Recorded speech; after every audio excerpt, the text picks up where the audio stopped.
فلا مضل له ومن يضلل فلا هادي له وأشهد أن لا إله إلا الله وحده لا شريك له وأشهد أن محمدا عبده ورسوله يا أيها الذين آمنوا اتقوا الله حق تقاته ولا تموتن إلا وأنتم مسلمون يا أيها الناس اتقوا ربكم الذي خلقكم من نفس واحدة وخلق منها زوجها وبث منهما رجالا كثيرا ونساء واتقوا الله الذي تساءلون به والأرحام إن الله كان عليكم رقيبا يا أيها الذين آمنوا اتقوا الله وقولوا قولا سديدا يصلح لكم أعمالكم ويغفر لكم ذنوبكم ومن يطع الله ورسوله فقد فاز فوزا عظيما أما بعد فإن أصدق الحديث كتاب الله وخير الهدي هدي محمد صلى الله عليه وآله وسلم وشر الأمور محدثاتها فإن كل محدثة بدعة وكل بدعة ضلالة والضلالة مرجوها إلى النار رب اشرح لي صدري ويسر لي أمري واحلل عقدة من لساني يفقهوا قولي وبعد السلام عليكم ورحمة الله وبركاته muna masu jaddada godiyarmu ga Allah subhanahu wata'ala wanda cikin rahamarsa da kyautansa ya kaddara rayuwarmu zuwa wannan wuni na Laraba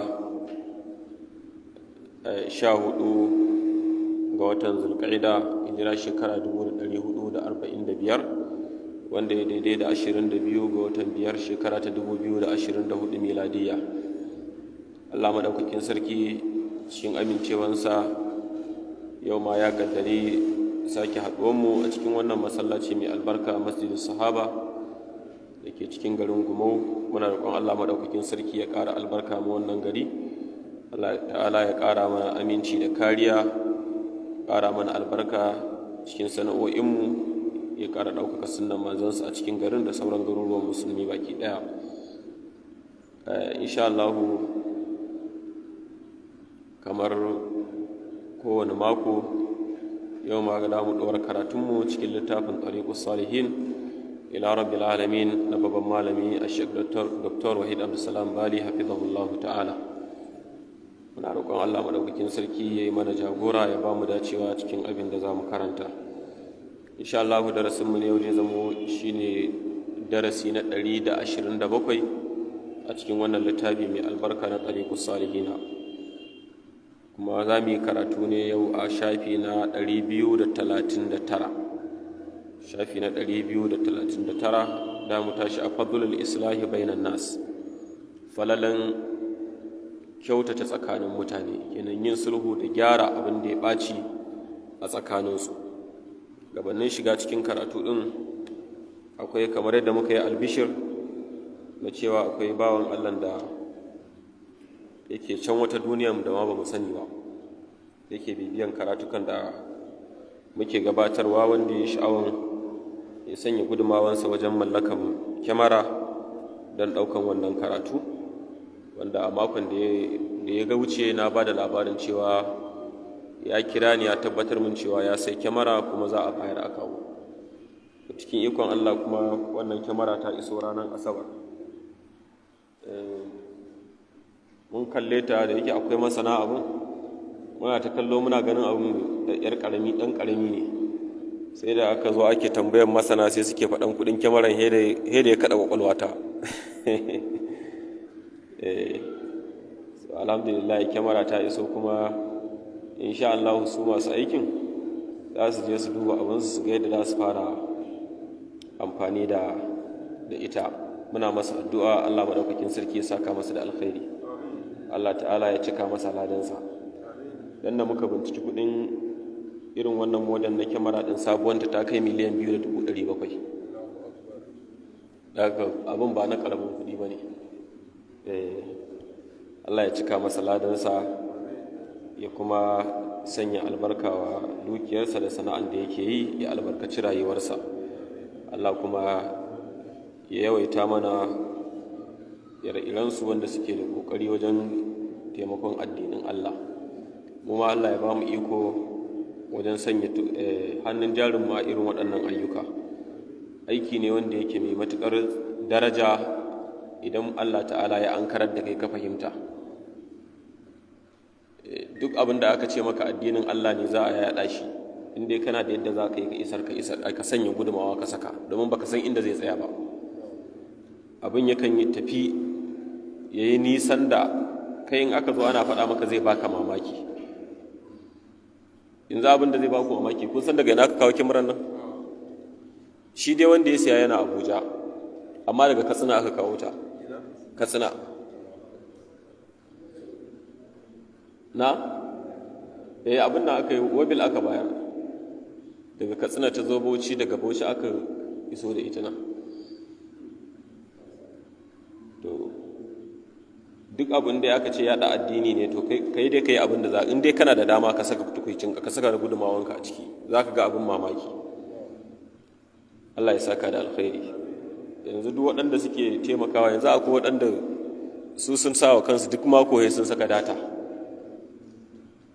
Wannan abin da ake ɗauka don lokacin da muka zo karatu, akwai bayan Allah da su suke saka data.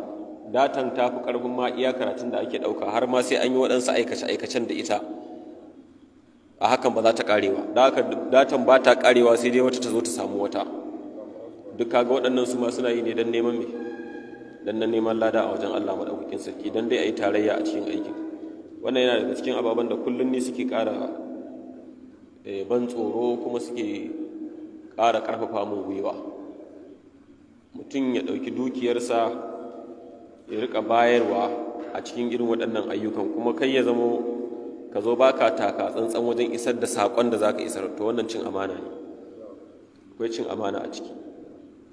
Shi yasa Allah shi ne shaida, nakan yi taka tsantsan sosai wajen binciko abu da kuma isar da abin, saboda na san akwai mutanen da suke yin waɗansu abubuwa na kyautatawa zuwa gare ni, ba suna yi ne a tsagwaron ni Muhammad ba, a'a suna yi ne saboda dalilin aikin karantarwa. To in dai dan wannan ne ko kaga ya kamata ni in tausaya musu, in yi abin da ake fatan ni da su duka za mu umara a gaban Allah. To wannan yana daga ciki, yana da kyau duk sauran yan uwa masu harkan da'awa mu rika lura da wannan. Akwai mutanen da kai ka san wani in ba dan harkan da'awan da kake ba, irin gaisuwan da zai maka ba zai maka irin shi ba, wani ababen da yake maka ba zai maka su ba, yana maka ne albarkacin wannan harkan da'awan da kake. To tunda haka ne ka kuma ya kamata ka kiyaye amanan da'awan a matsayinka na wakilin manzon Allah Annabi Muhammad sallallahu alaihi wa sallama. To ka kiyaye wannan amanan, ka isar da sakon a iya kokarinka, ka yi iya kokarinka ya zamo in za a samu kuskure ba ganganci bane, hidai ajizanci. Wannan shine abin da ya kamata mu kuma mu yi da hankali akai, saboda da mu da waɗanda suke taimakawa duka a gudu tare, a tsira tare. Allah madaukakin sarki ya samu dace. Da haka insha Allah su masu aikin wajen yaɗawan za su zauna su kuma su ga yadda za su iya operating ɗin ita wannan kamera. Kuma dama muna da laptop, kwamfuta kenan, tana nan a ƙasa da dai sauran kayan ayyuka wanda dai damu ce yanzu kayan aiki insha Allah daidai gwargwado ya samu. Sai dai Allah ta'ala ya taimake mu, ya samu amfana da abin duniyarmu da lahiranmu. Su ma da suke ayyukansu su zo suna ɗauka, aiki suke yi mai matuƙar wahala, fatanmu shi ne Allah ya cika musu ladinsu. In ba mu manta ba, kafin ranar Juma'a an yi tambaya akan mutumin da ya yi rantsuwa na ƙarya don ya sulhunta tsakanin mutane. Haka ne ko? An yi wannan tambaya. To insha Allah yau za mu amsa wannan tambaya ɗin, amma dai ba kai tsaye za mu amsa ta matukunna har sai mun je zuwa ga hadisin Ummu Kulthum bintu Uqba, wanda shine yazo da magana da yake da alaka da yin ƙarya don sulhunta tsakanin mutane. Da haka in muka zo kan wannan hadisin insha Allah za mu amsa wannan tambaya ɗin da amsan da manyan malamai suka bayar, wanda insha Allah kai tsaye za mu je zuwa ga fatawa ne ta Sheikh Abdulaziz bin Baz rahimahullahu ta'ala a cikin fatawoyinsa da yi wata fatawa da ake kira fatawa nurun aladdar. Insha Allah a nan a ciki za mu ji abinda malam ya amsa wannan fatawa da shi. Allah ya mana jagora.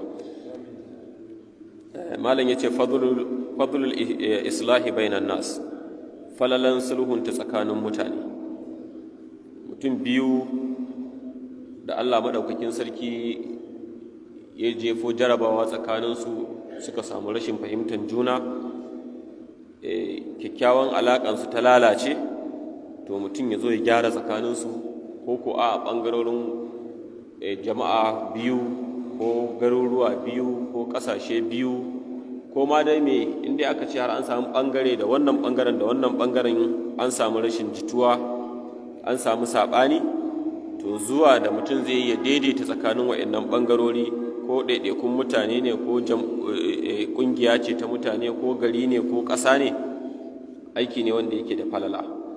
Ƙarshen haka malam ya cire mana fasali na farko. Malam ya ce ajrul islahi bainan nasi azima, ladan sakamako da ake bayarwa na kyautata tsakanin mutane, sakamakon yana da girma.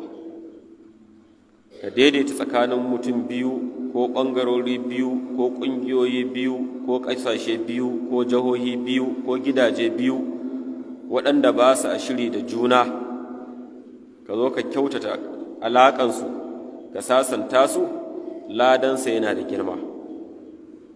Malam ya ce hujjansa a nan ga ayoyin alƙur'ani mai girma. Aya ta farko, ƙala ta'ala, Allah ta'ala ya ce la khaira fi kathirin min najwahum إلا من أمر بصدقة أو معروف أو إصلاح بين الناس ومن يفعل ذلك ابتغاء مرضات الله فسوف نؤتيه أجرا عظيما. Allah madaukakin sarki ya ce la khaira fi kathirin min najwahum, mafi yawan ganawa, zama da mutane da su yi su rika mitin suna tattaunawa, wannan ganawan mafi yawansa Allah ta'ala ya ce babu alkhairi a ciki. Wani irin zama ne ake samun alkhairi a cikinsa? Allah madaukakin sarki ce illa man amara bi sadaqati, sai dai zaman da aka zauna aka tattauna dan ayi umarni da yin sadaka. Wani abu ne ya taso ake da bukatan mutane su sanya dukiyansu saboda muhimmancin abin, kamar ka ce a yanzu bazara gashi ta sauka, muna fata Allah ya shayar da mu ruwa. Da yawa mutane saboda tsadar rayuwa, wani da ya yi tanadin abin da zai yi noman, amma yau ta sa abin da ya tanada ya cinye. Wani yanzu irin da zai shuka ma ya cinye shi. Wani da ya ɗan sai taki ya sayar ya ci tuwo da shi. Wani ya ɗan sai maganin feshi yanzu ya sayar ya ci tuwo da shi. Kuma ba yanzu ake ji ba, gaba ake dubawa. A yanzu ma yana nan yana buge-buge.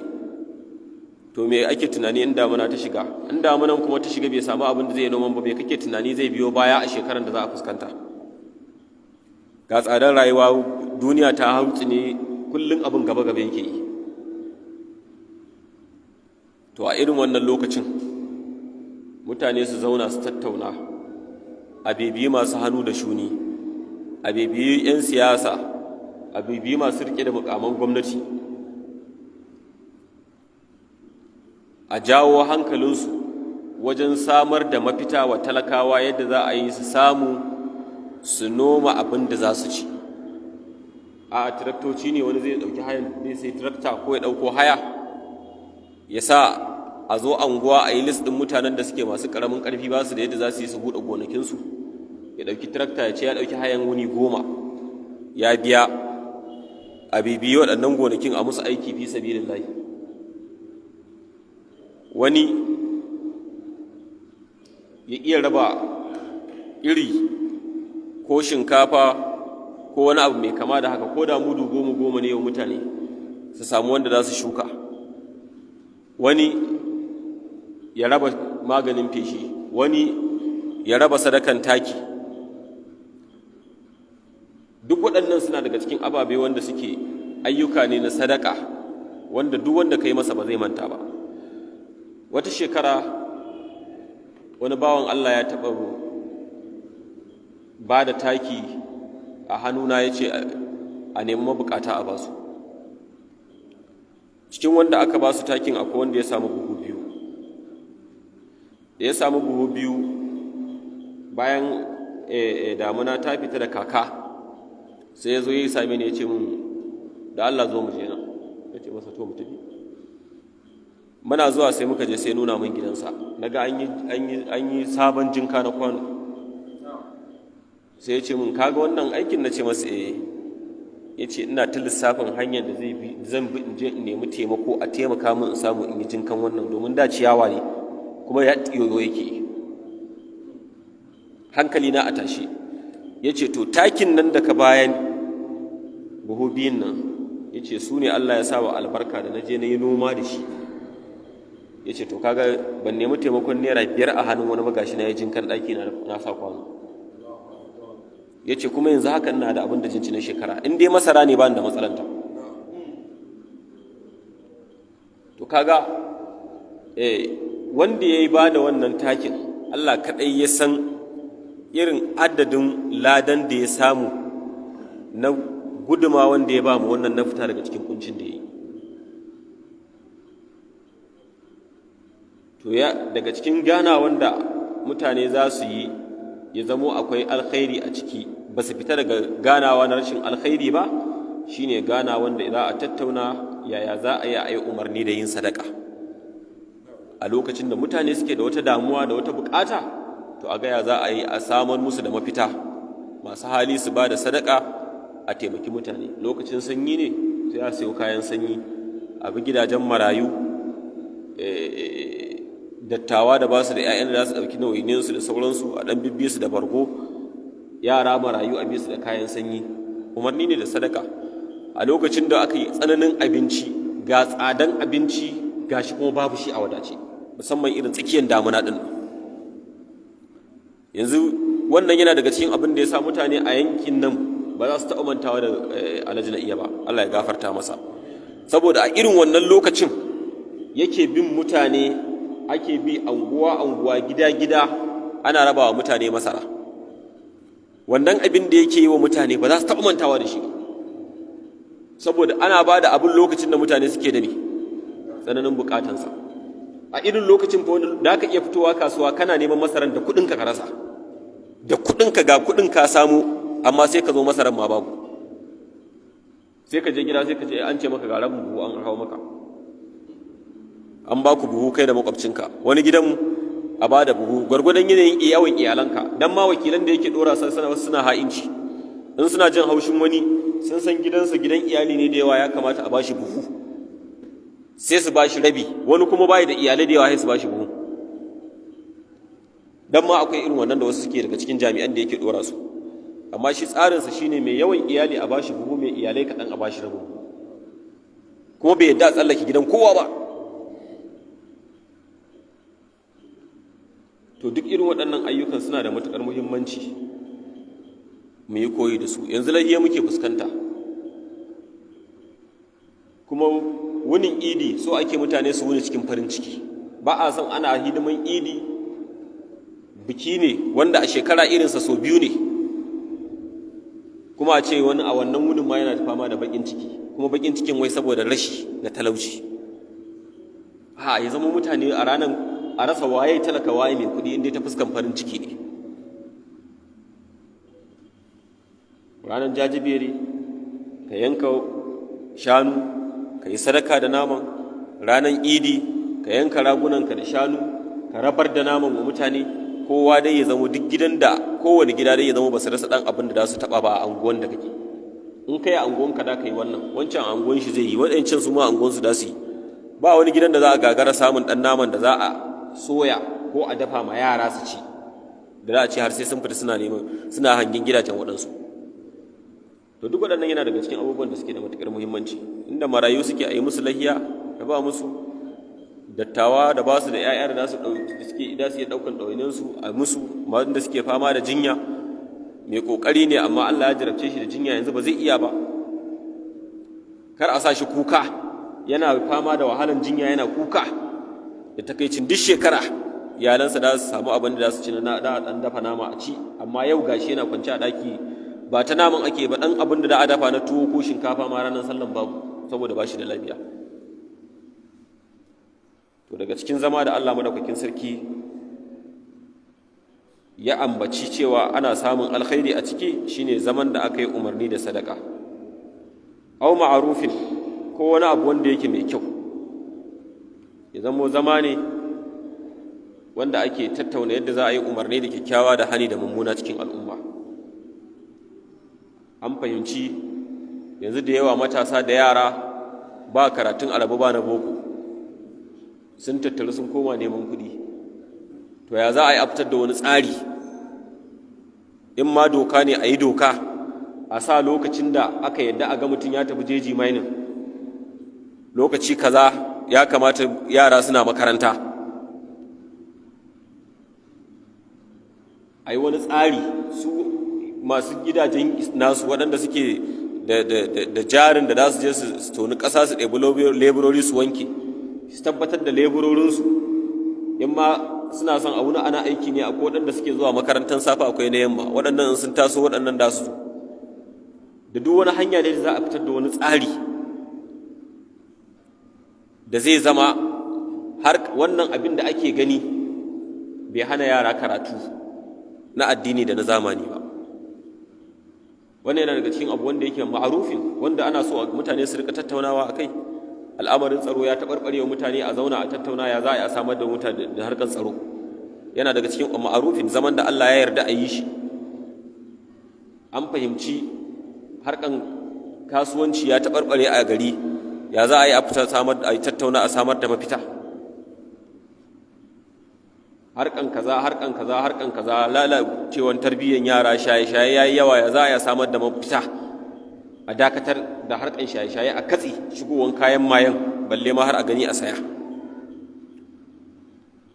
Au islahin bainan nas, zama na uku wanda shi alkhairi yakan iya samuwa a cikinsa shine zaman da aka zauna ana tattaunawa domin a samar da kyautatuwa tsakanin mutane.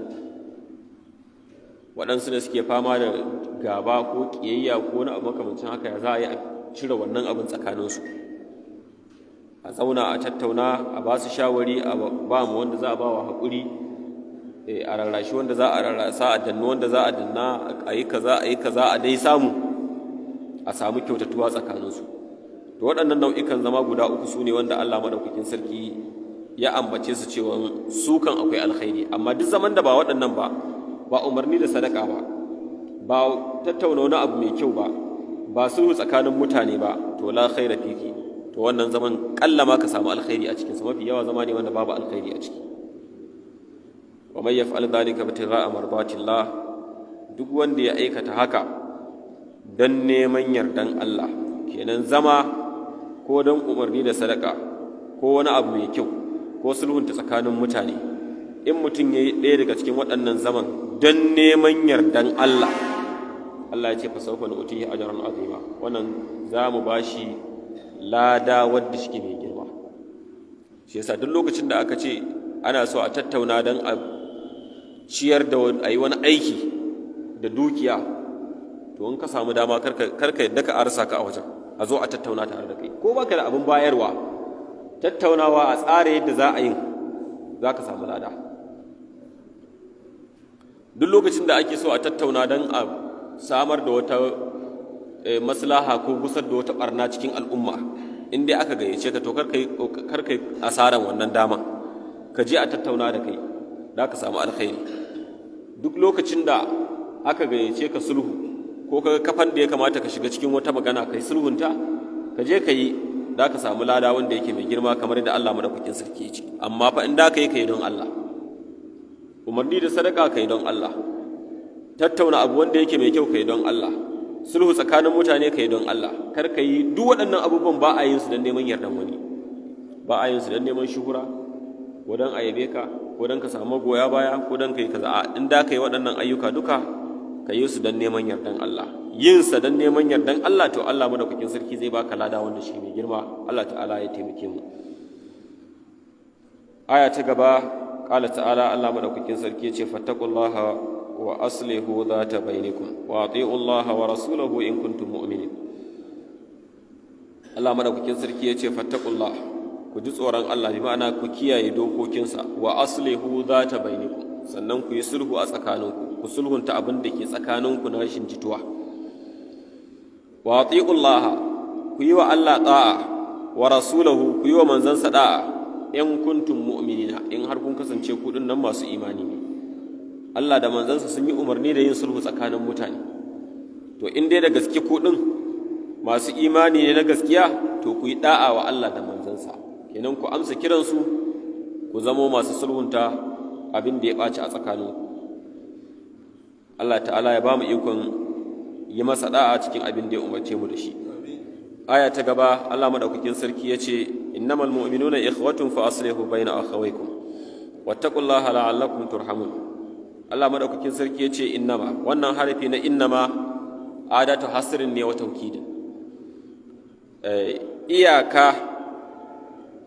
su fa mu'minai, alaƙan da ke tsakaninsu, almu'minuna ikhwatun, su fa 'yan uwa ne. Yadda ka san wa da ƙani uwa ɗaya uba ɗaya, haka misalin mumini yake, sawa'un ƙasan ku ɗaya ne ko ba ɗaya ba, yankin ku ɗaya ne ko ba ɗaya ba, yaran ku ɗaya ne ko ba ɗaya ba, in dai dukkan ku kun yi musharaka, kun yi tarayya akan wannan kalma ta la ilaha illallah muhammadun rasulullah, komai nisan ku, komai rashin alaƙan ku, Allah ta'ala ya ce to dukkan ku kamar uwa ɗaya uba ɗaya kuke. don haka fa aslihu bayna akhawaykum, Allah ya ce ku sulhunta tsakanin yan uwanku. In dai ka yarda duk musulmi dan uwanka ne, kamar uwa ɗaya uba ɗaya kuke, to duk inda kaga sabani ya shiga, to ka ɗauka ƙannanka ne ko yayinka da kuke uwa ɗaya uba ɗaya da su suka samu sabani. Kaga ai baka zauna ka zuba ido ba, ko mutum dai zuba ido, dan uwanka uwa ɗaya uba ɗaya, su biyu suna faɗa da juna, dukkan ku ga ku cikin ku ɗaya, uwar ku ɗaya uban ku ɗaya, su biyu sun samu matsala, kuma ka zuba ido, za ka iya bacci? Ai ka san akwai matsala. To haka ake so duk inda ka fahimci waɗansu masu imani sun samu saɓani, suna da fama da ƙiyayya da gaba, to ka yi ƙoƙari ka sulhunta tsakaninsu matuƙar za ka iya. wattaqullaha la'allakum turhamun. Allah madaukakin sarki ya ce ku tsare dokokin Allah, idan kuka yi haka tabbas za a yi muku rahama. Da haka matuƙar muminai suka zamo sun rike wannan uwantaka ta imani, suka zama masu sulhunta tsakaninsu, to tabbas Allah zai musu rahama. Duk abin da ake ganin mai wahalan samuwa ne, Allah zai samar musu. Za a samu nutsuwa, za a samu kwanciyar hankali, za a samu tsaro, za a samu yalwan arziki, ruwan sama zai wadata, albarkacin 'ya'yan itatuwa da albarkan gona, komai zai wadata saboda rahamar Allah. Don haka rashin sulhu, rabuwan kai yana sa Allah ya cire hannunsa akan mutane. Idan Allah ta'ala ya ɗauki hannunsa akan mutane, to kaga abin da suke so su samu na rahama babu shi. Amma idan suka yi haƙuri, suka haɗa kansu, suka zama masu sulhunta tsakaninsu, to Allah madaukakin sarki zai sanya taimakon shi a kansu, zai kuma kwaranyo musu da rahamarsa. Allah ta'ala ya yi mana rahama. Fasali na biyu, malam ya ce al'adul bainal ithnaini sadaqatu. Mutum ya daidaita tsakanin mutane biyu, sadaka ne. Mutum biyu da suka saba, ka zo ka daidaita tsakaninsu, za a baka ladan sadaka. Menene hujjan malam akan wannan? Malam ya ce fa fi sahihain an abi hurairah radiyallahu anhu قال رسول الله صلى الله عليه وآله وسلم كل سلامة من الناس عليه صدقة كل يوم تطلع فيه الشمس يعدل بين اثنين صدقة ويعين الرجل على دابته فيحمل عليها أو يرفع عليها متاعه صدقة والكلمة الطيبة صدقة وكل خطوة يخطوها إلى الصلاة صدقة ويميت العذى عن الطريق صدقة. Mala ya ce hujjansa shine hadisin da ke cikin Sahih Bukhari da Muslim rahmatullahi alaihima, daga sahabi Abi Hurairata, Allah madaukakin sarki ya kare yadda da shi. Yace qala Rasulullah sallallahu alaihi wa alihi wa sallam, manzon Allah wanda tsira da amincin Allah suka tabbata a gare shi, yace kullu sulama minan nasi alaihi sadaqa. Kowace gaba, kowace mahada da ke jikin mutum akwai sadaka a kanta. Kullu yawmin tatlu fihi shams, dukkanin wani wuni da rana take fitowa cikin sa. Ya adilu bayna thnaini, idan mutum ya daidaita tsakanin mutum biyu waɗanda suka saba, sadaqatun za a bashi ladan sadaka. Wa yu'inu rajula ala dabbatihi, mutum ya taimaki wani akan dabbarsa, fa yahmilu alaiha, aw yarfa'u 'alaiha mata'ahu, ko dai ya dora shi akai ko kuma ya miƙa masa kayansa, shi yana kan dabban sadaqatun za a bashi ladan sadaka. Wal kalimatu tayyibatu sadaqa, kalma da dada ma sadaka ce. Wa kullu khutwatin yakhutuha ila salati sadaqa, dukkanin taku da mutum zai taka dan ya tafi zuwa ga sallah za a bashi ladan sadaka. Wa yumitul adha ani tariqi sadaqa, mutum ya gusar da wani abu mai cutarwa daga hanya, nan shi ma akwai ladan sadaka. To kun ga abinda manzon sallama ya fara lissafawa daga cikin ayyukan sadakan shine me, daidaita tsakanin mutane biyu. Kullu yawmin tatlu fihi shamsu ya'dilu bayna ithnaini sadaqa, kowane wuni da rana take fitowa idan mutum ya daidaita tsakanin mutum biyu da suka saba za a bashi ladan sadaka. Ba bukatar mu tsawaita bayani akan hadisin saboda mun karanta shi ya kai kusan so 10 a cikin littafin nan a babi daban-daban. Fasali na 3, malam yace jawadul kadhibi li islahi bainal mutakhasimain, halaccin mutum yayi ƙarya don ya kyautata tsakanin mutum biyu masu husuma da juna. Mutum biyu da suka zamo masu husuma da juna suna faɗa, babu jituwa, mutum ya zo wajen sasanta su ya zamo har ya ƙara da ƙarya, to wannan ƙarya ce ta halal. Ina fata an fahimta. Me ya hujjan malam anan?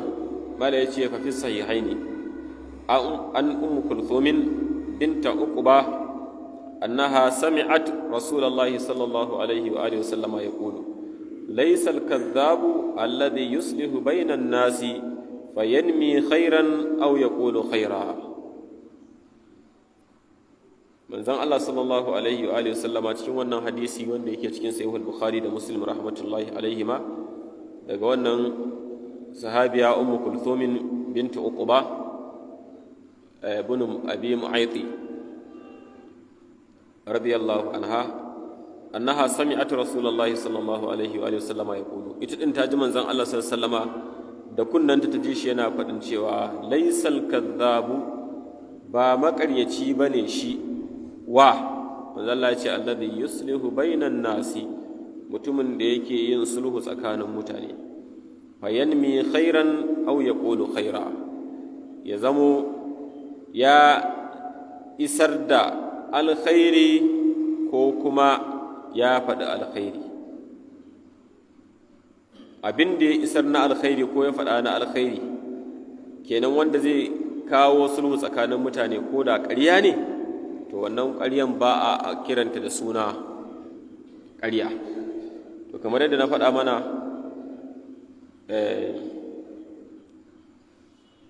ranar an yi tambayan cewa to me hukuncin mutumin da ya yi ƙarya har ma ya yi rantsuwa a kai don sulhunta tsakanin mutane biyu.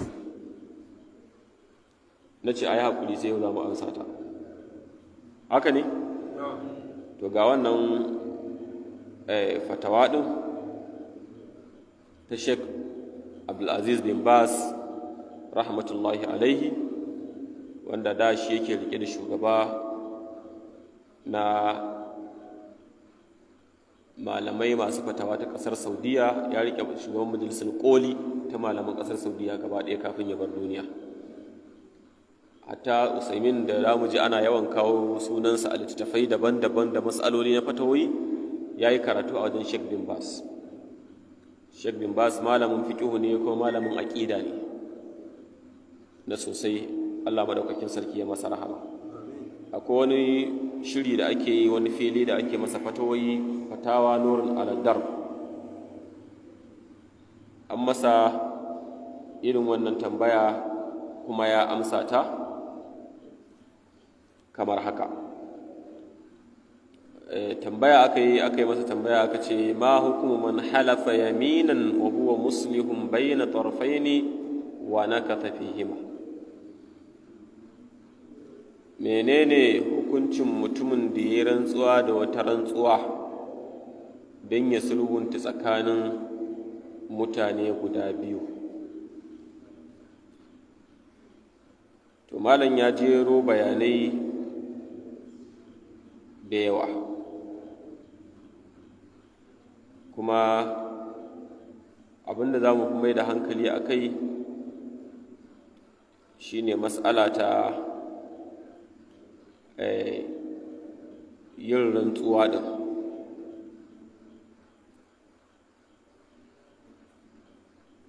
Bayan shi ma akwai wata fatawa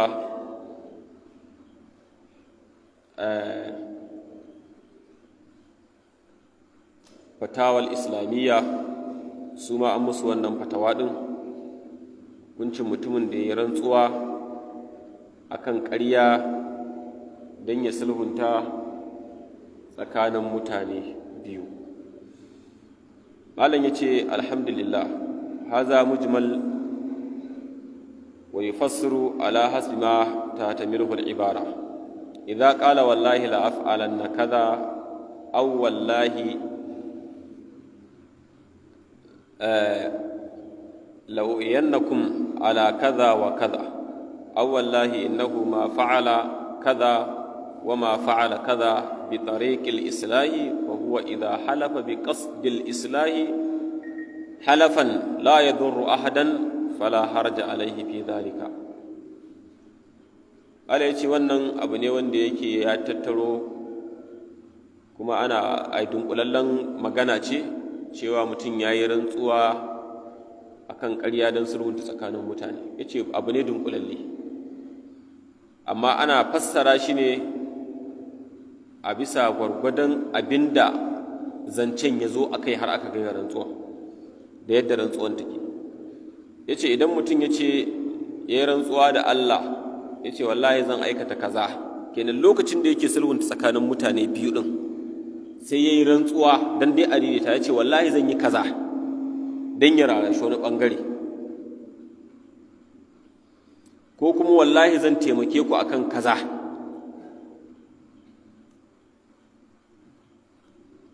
ko kuma ya yi rantsuwan cewa wallahi bai aikata abu kaza ba,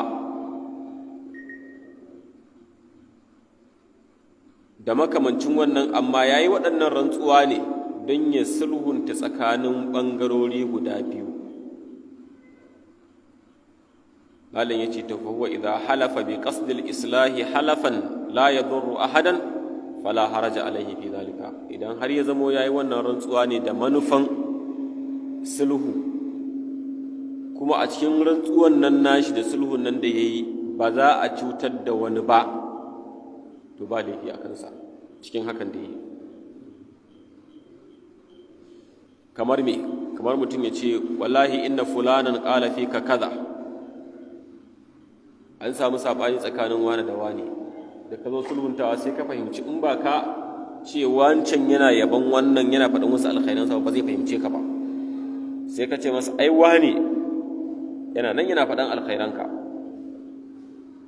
kaka kaman bai yana da shakka, sai ka haɗa da rantsuwa dan dai ya yarda da hakan, wancan kiyayyen ta tafi.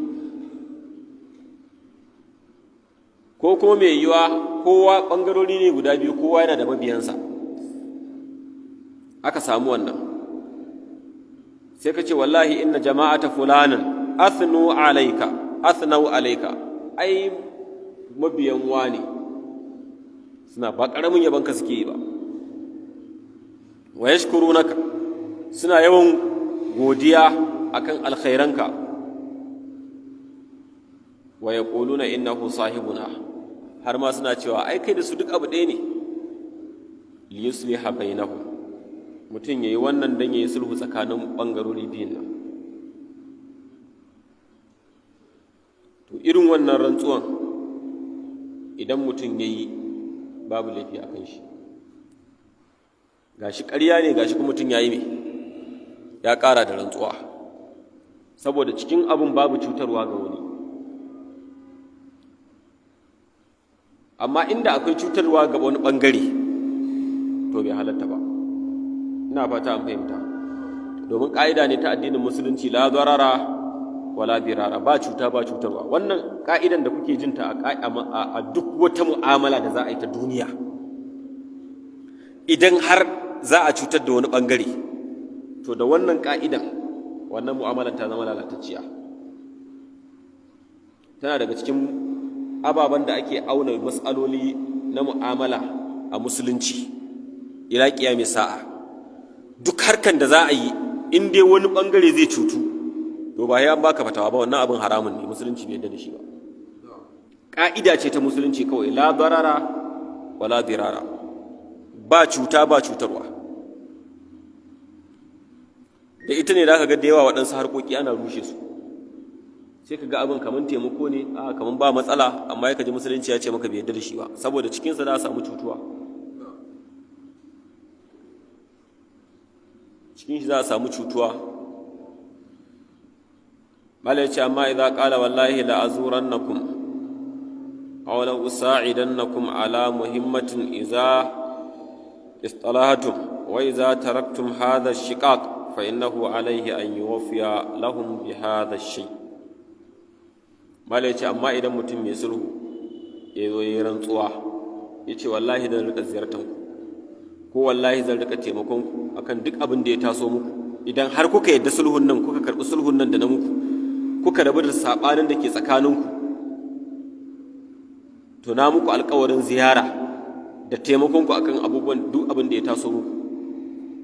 To malai ya ce to lalle wannan fa innahu alayhi an yuwaffiya lahum bi hadha shay, so shi fa wajibi ne akan sa sai ya cika wannan abu, tunda ya bin bai riga ya faru ba, dama ya alƙawari ne, ya rantse ne akan abin da zai yi to dole ne sai ya ziyarce su nan, in bai ziyarce su ba to rantsuwa tana kansa. Dole ne idan wani abu ya taso musu da zai sani sai ya taimake su, in bai haka ba wannan rantsuwan tana kansa.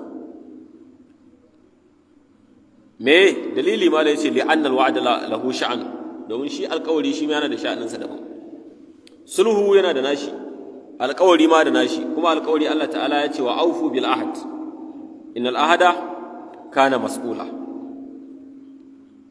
Kuma malam ya ce wa min khisalil mu'min alwafa'u bil wa'd, yana daga cikin sifa ta mu'mini cika alƙawari. Shi yasa Allah madaukakin sarki cikin sha'anin Annabi Isma'il alaihi salam yake cewa dhkur fil kitabi Isma'il innahu kana sadiqal wa'di wa kana rasulan nabiyya, ka ambaci kissa ta Annabi Isma'il a cikin littafin domin shi ya kasance mai gaskiyan alƙawari ne, kuma shi ya kasance manzo ne annabi. haka ma da yace la yanbaghi lahu an yakhilla bil wa'di li anna al ikhlal bil wa'di min sifati ahli nifaq. Wala yace da bai kamata ga mutum yayi tsallake wani abu na alƙawari ya zama bai cike shi ba, domin yin kofa kenan tsallake wani abu na alƙawari ba a cika ba yana daga cikin sifa na mutane waɗanda suke munafikai. المنافق إذا وعد أخلف، شي منافقين يا القول يكن سابا، وعليه كفارة إذا أخل بذلك، كما إذا متم بيتشكي با بيتشكي wannan abun ba to kafara ta hau kansa. Na fata an fahimta. Ma kaunihi ittasafa bi sifati ahli an-nifaq fil ikhlal bil wa'di, tare da hakan kuma gashi ya sifanta da sifa irin ta munafikai saboda bai cika alƙawari ba. Alaihi kafaratul yamin, kafarar rantsuwa yana kansa, saboda ya rantsi ya ce zan ziyarce ku rana kaza ko zan taimake ku akan aiki kaza, sai zo bai aikata ba.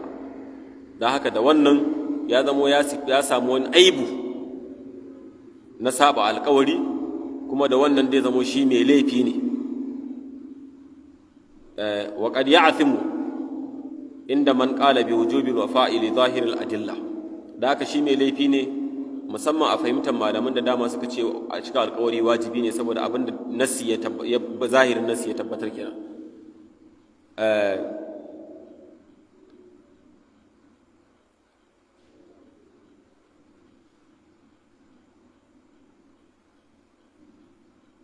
Malam da ya dan tsawaitawa bayani akan wajibcin cika alƙawari, idan har mutum ya rantsuwa a wajen sulhu akan wani abu ne cewa zai yi, to lallai wajibi ne yi wannan abin da ya rantsuwa akan zai yi a lokacin sulhu. Amma idan ya zo ya yi rantsuwa ne akan ƙarya, akan wane ya yabe ka, wane ya maka kaza, wane ya yi kaza, ko ka ɗauko wani kyauta ka bayar ka ce wane ne ya kawo ka yi rantsuwa akan haka dan dai ka sulhunta tsakaninsu, wannan duka babu wani laifi a kansa insha Allahu. Mutum ya shiga cikin waɗanda aka ɗauke musu, domin dama wurare guda uku ne ya halatta a yi ƙarya: sulhunta tsakanin mutane, sai a wajen yaƙi,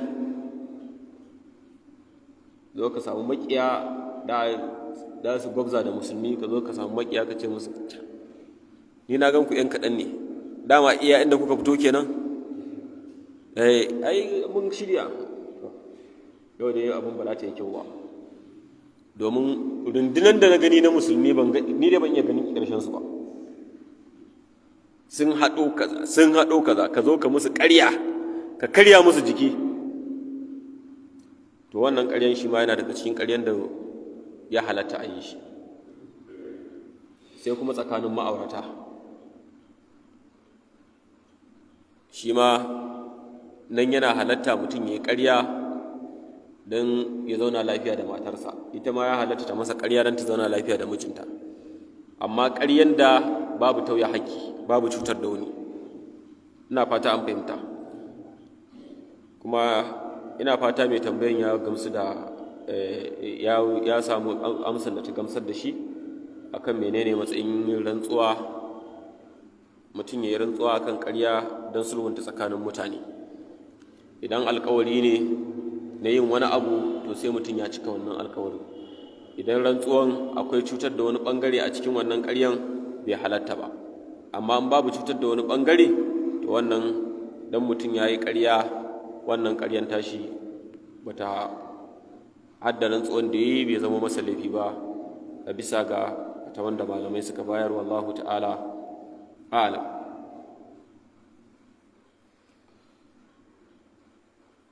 Sai fasali na 4, mala yace al-islahu bainal mutakhasimaini min afdalil ibadat. Sulhunta tsakanin bangarori biyu ko mutane biyu waɗanda suke husuma da juna yana daga cikin ibada mafi falala. Hujjan malam yace rawat Tirmidhi wa sahahu an abi darda قال رسول الله صلى الله عليه وآله وسلم ألا أخبركم بأفضل من درجة الصيام والصلاة والصدقة قالوا بلى قال صلاح ذات البين فإن فساد ذات البين هي الحالقة. إمام الترمذي رحمة الله عليه يروي wannan hadisi kuma ya inganta shi daga Abi Darda radiyallahu anhu. Kala yace kala Rasulullahi sallallahu alaihi wa alihi wasallam, manzon Allah wanda tsira da amincin Allah suka tabbata a gare shi yace ala ukhbirukum bi afdali min darajati siyami was salati was sadaqa, bana ba ku labari da abin da yake da fallan da yafi na azumi da sallah da sadaka ba.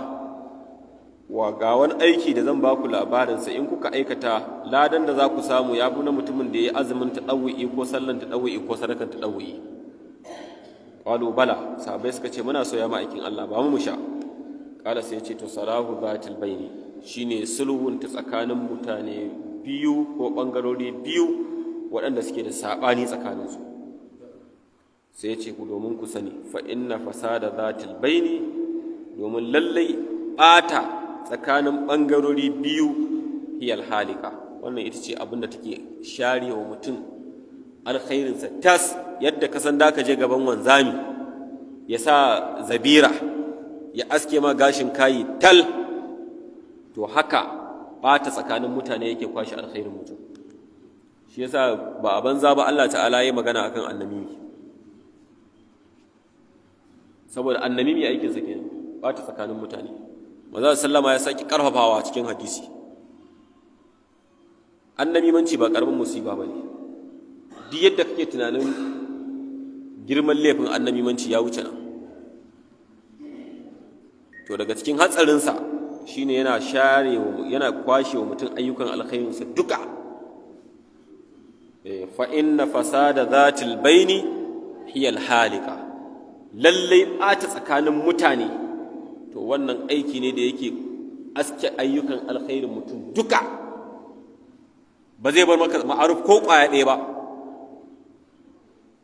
Ka ji maganan wajen wannan, ka je ka faɗa ma wancan, ka shiga tsakanin wancan da wancan, ka ɓata tsakanin kyakkyawan zamantakewa tsakanin miji da mata, ka ɓata tsakanin iyaye da 'ya'ya, ka ɓata tsakanin aboki da aboki, ka ɓata tsakanin mai gida da yaron gida, ka ɓata tsakanin makwabci da makwabci, ka ɓata tsakanin wancan, ka ɓata tsakanin wancan. Kai kana ganin gwaninta kake yi, to wannan aikin da mutum yake yi zai tashi ranar alkiyama ba shi da komai. duk ayyukan nasu Allah ya lalata su saboda annamimanci.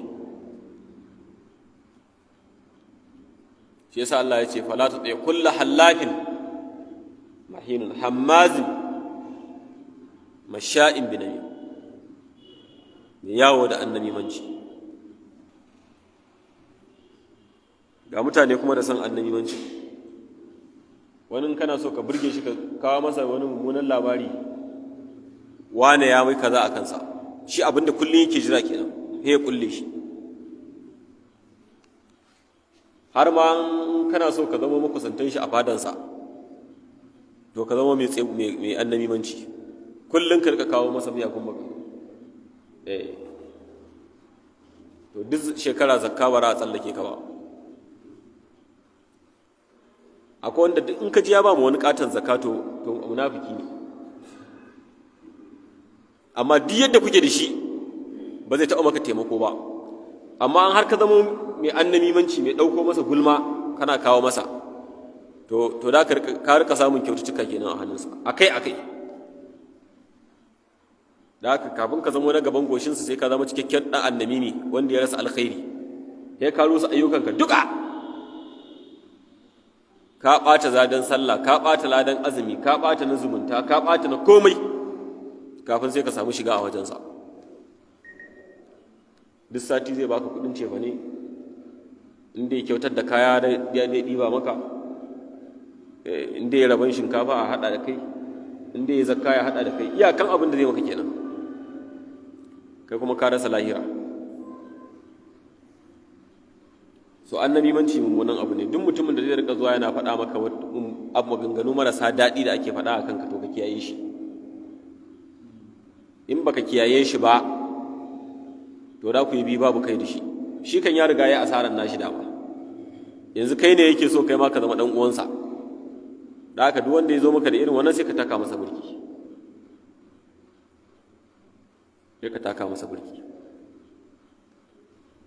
Allah ya shiryar da mu.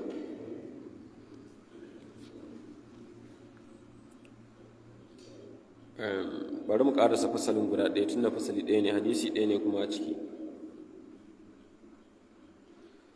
Da haka wannan hadisi ya nuna mana sulhunta tsakanin ɓangarori biyu ko mutum biyu da suke da husuma lallai ibada ce mai girma, domin gashi har manzon sallama ya faɗi cewa girman ladanta ya fi ladan azumi da sallah da zakka. Azumi da sallah da sadaka, girman ladansu bai kai ladan mutumin da yake sulhunta tsakanin mutum biyu ba. Fasali na 5, mala ya ce idan nazalta makanan lil islahi fata'awwad bi kalimatillah. Idan ka tafi wani waje ka je za ka zauna don ka sulhunta tsakanin ɓangarori biyu, to abinda da ka fara yi shine ka nemi tsarin Allah da kalmominsa cikakku, domin in ba ku kori shaidan a wajen ba, to ko da kowa ya zo da nufin sulhun, to shaidan kuma sai ya zo ya aikinsa, sai a tashi kai ma maimakon in ma ba su sulhuntan ba kai su kyale ka, to kai ma ka shiga cikin gaban. Kaga kwalliya bata biya kudin sabulu ba. To daga cikin abin da ya kamata a koya duk lokacin da za a yi zaman sulhu, kowa in ya zo kafin ya zauna, to ya nemi tsarin Allah madaukakin sarki da kalmominsa cikakku daga sharrin dukkanin wani ma'abucin sharri.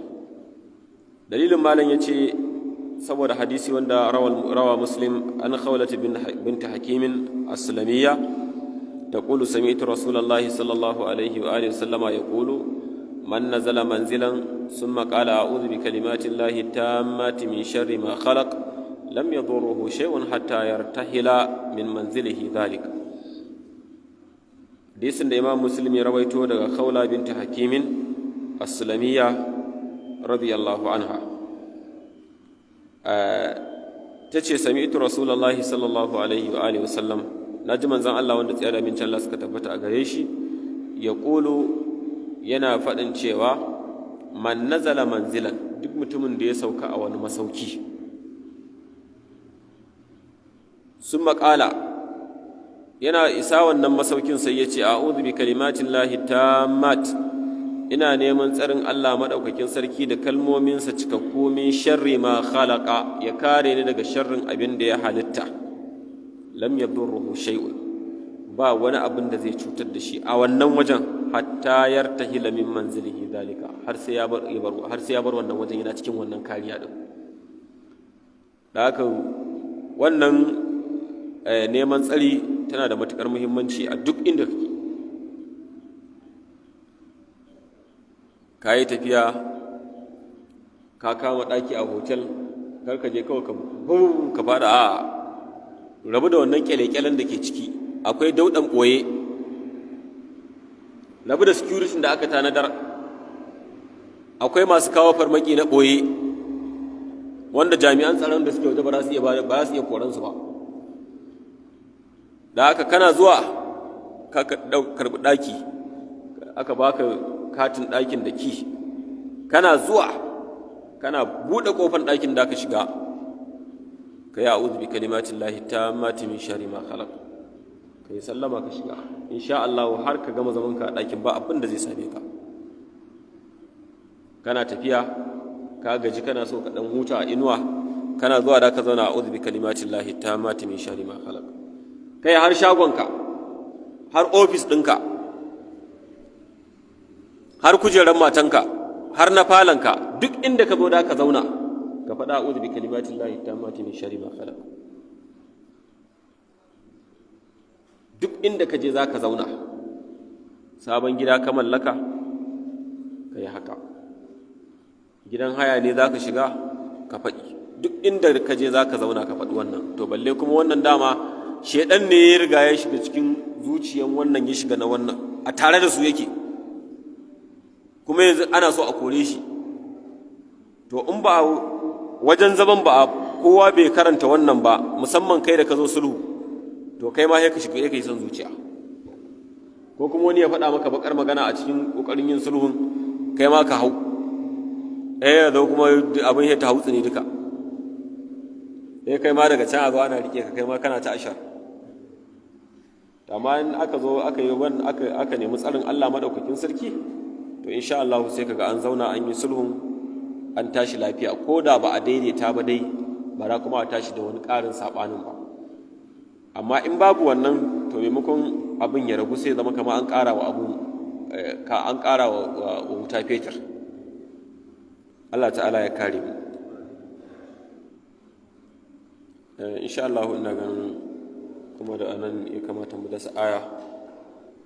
In Allah maɗaukakin sarki ya kai mu mako na gaba, sai mu tashi a wani sabon babi ɗin. Abinda muka karanta muka dace da daidai, Allah maɗaukakin sarki ya sanya albarka ciki, ya amfanar da mu baki ɗaya, da mu da iyayenmu da malamanmu da masu sauraro. Abinda yake na kuskure, tuntuɓan harshe, ƙarancin ilimi, Allah ɗin muke roƙo ya gafarta mana, ya mantar da kuskuren cikin zukatanmu, ya kuma ba mu ilimi mai albarka. Muna roƙo Allah maɗaukakin sarki ya sanya mana albarka cikin wannan bazara da wannan damuna. Allah ya shayar da mu ruwa mai albarka. Sauran yankuna na wannan ƙasa tamu wanda rashin samuwar ruwan ya sa ake fama da yanayi na zafi mai tsanani, wanda an ɗauki shekaru da yawa ba za a da wuya ka samu wanda zai iya tuna shekaran da ake fama da irin zafin da suke fama da shi dinnan. Ga ƙarancin wuta, ga ƙarancin ruwa, ga tsananin zafi, haka suke fama waɗannan yankuna. Muna roƙon Allah maɗaukakin sarki ya ɗauke musu wannan bala'i. Allah ta'ala ka kawo mana sauƙi, ka ɗauke mana wannan bala'i na zafi, kamar yadda ka ɗauke ta da addu'an annabinka a garin Madina. Allah ta'ala ka ƙara mana lafiya da zaman lafiya, ka ba mu damuna mai albarka, ka albarkaci abin da za a noma, ka kuma yassara abin da za a yi noma ɗin da shi. Muna roƙon Allah maɗaukakin sarki ‘yan uwan musulmi da suka rasu, waɗanda muka sani da waɗanda ba mu sani ba, Allah ya gafarta musu. Allah maɗaukakin sarki mu kuma ya sa mu cika da imani. Marasa lafiya gida da asibiti, waɗanda muka sani da waɗanda ba mu sani ba, Allah ya ba su lafiya. Allah ta'ala ya sa jinyar ta zama kafara a gare su, mu kuma Allah ya sanya wa tamu lafiyar albarka. Muna roƙon Allah subhanahu wa ta'ala ya albarkaci rayuwarmu da ta zuri'armu. Allah ta'ala ya shiryar da mu, ya shiryar da al'ummarmu. Allah ta'ala muke roƙo ya kare mu da kariyarsa. Waɗanda suke kawo kayan maye suke cutar mana da dattawanmu da matasanmu da matanmu da yaranmu da wannan kayan maye, ya Allah muna roƙonka, Allah ka kawo mana ƙarshen su, Allah ka kawo mana ƙarshen su, Allah ta'ala ka shiga cikin lamarinmu, Allah madaukakin sarki ka zamo gatanmu, ka magance mana wannan matsala. ربنا إننا آمنا فاكتبنا مع الشاهدين ربنا إنا ظلمنا أنفسنا وإن لم تغفر لنا وترحمنا لنكونن من الخاسرين اللهم إنا نسألك من الخير كله عاجله وآجله ما علمنا منه وما لم نعلم ونعوذ بك من الشر كله عاجله وآجله ما علمنا منه وما لم نعلم اللهم أحسن عاقبتنا في الأمور كلها وأجرنا من خزي الدنيا وعذاب الآخرة اللهم أحسن عاقبتنا في الأمور كلها وأجرنا من خزي الدنيا وعذاب الآخرة اللهم يا مقلب القلوب ثبت قلوبنا على طاعتك اللهم يا مقلب القلوب ثبت قلوبنا على طاعتك اللهم صل على محمد وعلى آل محمد كما صليت على إبراهيم وعلى آل إبراهيم إنك حميد مجيد وبارك على محمد وعلى آل محمد كما باركت على إبراهيم وعلى آل إبراهيم إنك حميد مجيد سبحان ربك رب العزة عما يصفون وسلام على المرسلين الحمد لله رب العالمين.